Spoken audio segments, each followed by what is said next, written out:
1948 பிப்ரவரி 24 ஜெயராம் வேதவல்லி தம்பதிக்கு மைசூர் அருகே உள்ள மேல்கோட்டையில் பிறந்த ஜெயலலிதாவின் இயற்பெயர் கோமலவல்லி. 2 வயதிலேயே தந்தையை இழந்தார். குடும்பம் பெங்களூரு சென்றது. வேதவல்லிக்கு சினிமா வாய்ப்புகள் கிடைத்தபோது அவர் சந்தியாவானார். பெங்களூரு பிஷப் காட்டன் பள்ளியில் படித்தார் ஜெயலலிதா. பரதம், குச்சிப்புடி, மணிப்புரி, கதக் என பெரும்பாலான இந்திய நடனங்கள் ஜெயலலிதாவுக்கு அத்துப்படி. குடும்பம் பெங்களூருவிலிருந்து சென்னைக்கு இடம்பெயர்ந்த போது சென்னை சர்ச் பார்க்கில் பள்ளி படிப்பை தொடர்ந்தார். ஒருபுறம் படிப்பு, இன்னொரு புறம் பரதநாட்டிய அரங்கேற்றங்கள், நாடகங்கள். 1960 மயிலாப்பூர் ரசிகரஞ்சனி அரங்கில் 12 வயது ஜெயலலிதா ஆடிய பரதநாட்டியத்தை பார்த்து வானலாவ புகழ்ந்தார் சிவாஜி கணேசன். 1961 ஸ்ரீ சைல மகாத்மை படத்தில் பார்வதி வேடத்தில் நடித்ததுதான் ஜெயலலிதாவின் சினிமா அறிமுகம். அடுத்து எபிஸ்டில் என்று ஒரு ஆங்கில படம். 1964 சின்னட கொம்பே கன்னட படம். அதே 1964 மெட்ரிக் தேர்ச்சியடைந்த ஜெயலலிதாவுக்கு ஸ்டெல்லா மேரி கல்லூரியில் PUC படிக்க ஸ்காலர்ஷிப் கிடைத்தது.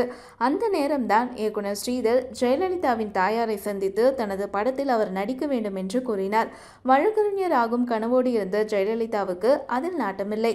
அம்மாவின் விருப்பத்துக்காக சட்டப்படிப்பு கனவை மறந்து கேமரா சட்டத்துக்குள் நின்றார். 1965 வெண்ணிற ஆடையில் இயக்குனர் ஸ்ரீதர் அறிமுகப்படுத்தவும் தெலுங்கு, கன்னடம், மலையாளம் என அடுத்தடுத்த பட வாய்ப்புகள் குவிந்தனர்.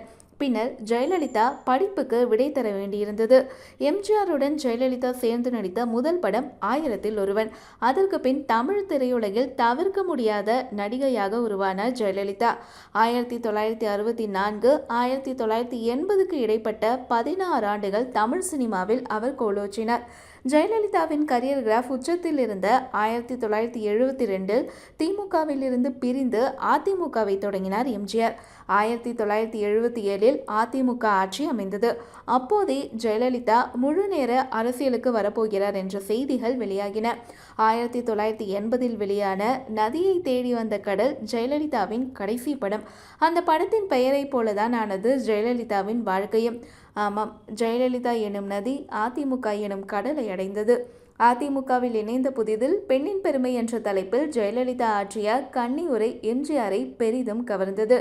1983 ஜனவரியில் அவர் கட்சியின் கொள்கை பரப்பு செயலாளர் ஆக்கப்பட்டார்.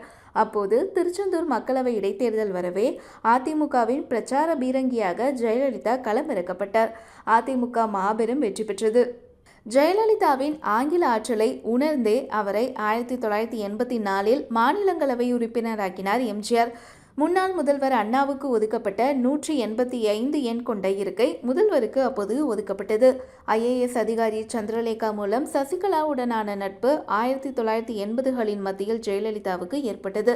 1987 எம்ஜிஆர் மறைந்தபோது அதிமுக ஜானகி அணி, ஜெயலலிதா அணி என 2ஆக பிரிந்தது. நம்பிக்கை வாக்கெடுப்பு நடத்தப்பட்ட போது தனது ஆதரவாளரும் பேரவைத் தலைவருமான PH பாண்டியனின் காய் நகர்த்தல்களால் ஜானகி முதல்வரானார். ஆனால் அந்த கட்சி விரைவில் கலைக்கப்பட்டது. 1989 தேர்தலில் இரட்டை இலை சின்னம் முடக்கப்படவே சேவல் சின்னத்தில் போட்டியிட்டது ஜெயலலிதா அணி. ஜானகி அணி புறா சின்னத்தில் போட்டியிட்டது. அதைத் தொடர்ந்து 27 இடங்களுடன் உள்ளே நுழைந்தது அதிமுக ஜெயலலிதா அணி. தமிழக சட்டப்பேரவையின் முதல் பெண் எதிர்க்கட்சி தலைவரானார் ஜெயலலிதா. விரைவில் ஜானகி அரசியலுக்கு விடை கொடுக்கவும் 2ஆன அதிமுக ஒன்றானது. இரட்டை இலை சின்னம் மீட்கப்பட்டது. 1989 அமைந்த திமுக ஆட்சி விரைவில் கலைக்கப்பட்டது. ராஜீவ் படுகொலை பின்னணியில் நடந்த 1991 தேர்தலில் அதிமுக காங்கிரஸ் கூட்டணி மாபெரும் வெற்றி பெற்றது. சட்டப்பேரவையில் தொகுதிகளை பிடித்ததோடு தமிழகம் புதுவையின் 40 தொகுதிகளையும் வென்றது. காங்கேயம், பர்கூரில் 2 தொகுதிகளிலும் வென்றார் ஜெயலலிதா. முதல்வர் நாற்காலியில் அவர் அமர்ந்தபோது வயது 43. ஆரம்ப காலத்தில் அம்மு என்று அழைக்கப்பட்டவர் அம்மா என்று அழைக்கப்படலானது இதன் பின்னர்தான். ஜெயலலிதாவின் முதலாவது ஆட்சி காலகட்டம் அதிருப்தியை உருவாக்கியது. விளைவு 1996 பெரும் தோல்வியை சந்தித்தது. ஜெயலலிதா பர்கூர் தொகுதியில் தோல்வியடைந்தார். திமுக அரசால் ஏராளமான ஊழல் வழக்குகள் தொடரப்பட்டன. அதோடு ஜெயலலிதா ஒழிந்தால் அதிமுகவும் அழிந்தது என்றெல்லாம் அப்போது பேசப்பட்டது. ஆனால் ஜெயலலிதா விடவில்லை. அடுத்து வந்த மக்களவை தேர்தலிலேயே மீண்டெழுந்தார். 2001 சட்டப்பேரவை தேர்தலின் போது கருணாநிதியின் அத்தனை ராஜதந்திரங்களையும் தவிடுபொடியாக்கி தமாக, பாமக, இடதுசாரிகள், காங்கிரஸ் என வலுவான கூட்டணியை அமைத்த அவர் 197 இடங்களில் தன் கூட்டணியை வெற்றி பெற வைத்தார். இரண்டாவது முறையாக தமிழகத்தின் முதல்வரானார். எனினும் 4 தொகுதிகளில் வேட்புமனு செய்தது டான்சி வழக்கு என அவர் மீதான வழக்குகளின் போக்கு எதிராக அமையவே 2001 செப்டம்பரில் பன்னீர்செல்வம் இடைக்கால முதல்வராக்கப்பட்டார். விரைவில் அந்த வழக்குகளை எதிர்கொண்டு மீண்டும் முதல்வர் நாற்காலியில் அமர்ந்தார். 2006 தேர்தலில் மீண்டும் சரிந்தது அதிமுக. 2011 சட்டப்பேரவை தேர்தலில் மீண்டும் ஒரு பிரம்மாண்ட கூட்டணி அமைத்தார். திமுகவுக்கு பிரதான எதிர்க்கட்சி அந்தஸ்து கூட இல்லாமல் தோற்கடித்தார். 3வது முறை முதல்வரானார். 2014 மக்களவை தேர்தலில் அதிமுக வரலாற்றில் உச்சம்.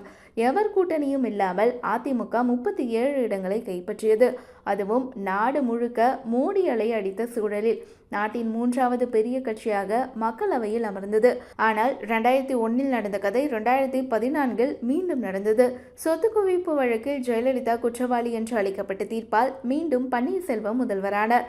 மிக விரைவில் மேல்முறையீட்டில் தனக்கு சாதகமான தீர்ப்பை வாங்கிய ஜெயலலிதா 2015 5வது முறையாக முதல்வரானார். இந்தியாவின் ஒப்பற்ற மக்கள் தலைவர்களில் ஒருவரான ஜெயலலிதா அவருடைய கட்சியையும் தாண்டி தமிழக மக்களில் ஒரு பெரும் பகுதியினர் அவரை அம்மா என்றே அழைத்தார்கள். அம்மாவாகவே பார்த்தார்கள். குறிப்பாக தமிழக பெண்களில் பெரும் பகுதியினர் கட்சி வேறுபாடுகளுக்கு அப்பாற்பட்டு அவரை பெண் சக்தியின் அடையாளமாக பார்த்தார்கள். ஒரு மரணம் யாராலும் நிறைக்க முடியாத வெற்றிடத்தை உருவாக்குகிறது என்ற வார்த்தைகள் ஜெயலலிதாவை பொறுத்த அளவில் முழுக்க பொருந்தக்கூடியது. ஜெயலலிதா தன்னுடைய 68வது வயதில் டிசம்பர் 5, 2016 அன்று விடைபெற்றார். என் வாழ்க்கையை நான் அமைத்துக் கொள்ள நினைத்த விதம் வேறு, அது அமைந்த விதம் வேறு என பல்வேறு சந்தர்ப்பங்களில் சொல்லியிருக்கிறார் ஜெயலலிதா.